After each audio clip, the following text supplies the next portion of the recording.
नमस्कार। स्वागत है आपका कथाकल्प में। आज की कहानी है अध्यक्ष महोदय।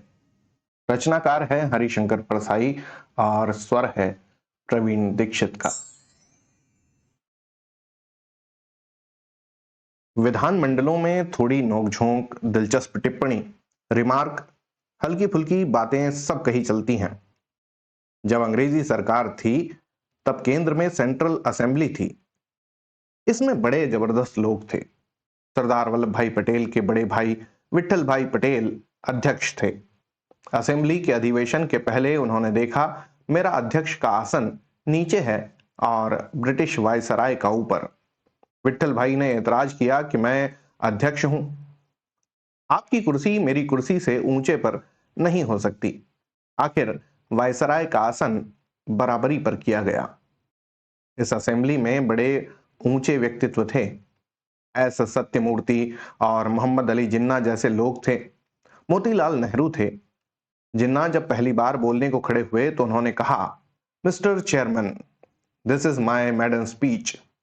अंग्रेजी में मैडन के दो अर्थ होते हैं, पर सत्यमूर्ति ने तपाक से कहा, मैडन्स शुड बी मॉडेस्ट। कुमारियों को शर्मीली होनी चाहिए। तब एक अब्दुल कयूम खां भी सदस्य थे। घोर काले थे। उन्हें कोयले की खदान का कुली कह देते थे और वे बुरा नहीं मानते थे। गंभीर सदस्यों में हल्की फुल्की छेड़छाड़ अच्छी रहती है। प्रोफेसर हिरेन मुखर्जी ने अपनी पुस्तक पोर्ट्रेट ऑफ पार्लियामेंट में एक घटना लिखी है। डॉक्टर श्यामा प्रसाद मुखर्जी कांग्रेस सरकार की आलोचना कर रहे थे। एक कांग्रेसी मंत्री ने खड़े होकर कहा, आपको सच्चाई भी देखनी चाहिए। श्यामा प्रसाद ने कहा, मैं सच्चाई कैसे देख सकता हूं जब आप मेरे सामने खड़े हैं। इंदिरा गांधी प्रधानमंत्री थी।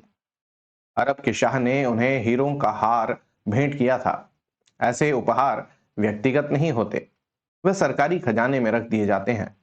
लोहिया ने हंगामा खड़ा कर दिया था संसद में, गर्दन का वह हार कहां है।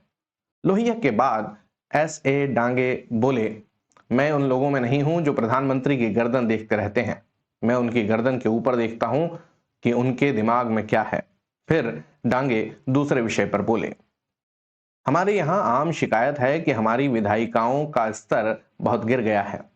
लोग याद करते हैं पंडित नेहरू के जमाने की संसद की और आज की संसद की गिरावट पर चिंतित हैं।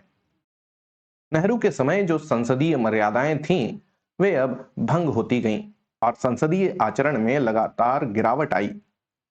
एक कारण यह भी हो सकता है, पहली दूसरी संसद में तथा विधानसभाओं में वे लोग थे जो स्वाधीनता संग्राम में भाग ले चुके थे। वे समर्पित लोग थे। त्याग भावना उनमें विशेष थी। वे अनुशासित सिपाही रहे थे स्वाधीनता संग्राम के, और उनमें उदात्तता और सहनशीलता थी। स्वाधीनता संग्राम में गांधी जी के नेतृत्व में गांव के अपढ़ भारतीय से लेकर बड़े से बड़े बुद्धिजीवी शामिल थे। वे एक महान मिशन से कार्य कर रहे थे। सत्ता आने के बाद भी यह मिशन की भावना उनमें रही। वे लोग त्याग की राजनीति जिंदगी भर करते रहे थे, प्राप्ति की राजनीति नहीं। बाद में प्राप्ति की राजनीति हावी हो गई। राजनीति धंधा हो गई। पॉलिटिकल करियर आ गया, बिजनेस करियर या मिलिट्री करियर या एजुकेशनल करियर की तरह। बर्नार्ड शॉ ने कहा था, politics is the last refuge of a scoundrel. बदमाश आदमी का आखिरी मुकाम राजनीति है।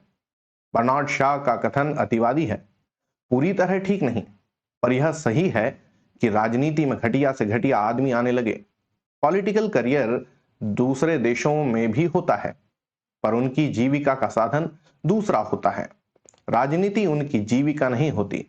हमारे यहाँ राजनीति देश सेवा और धंधा दोनों हो गई है। इस धंधे में किन गंदे तरीकों से धन कमाया जाता है यह सबको मालूम है।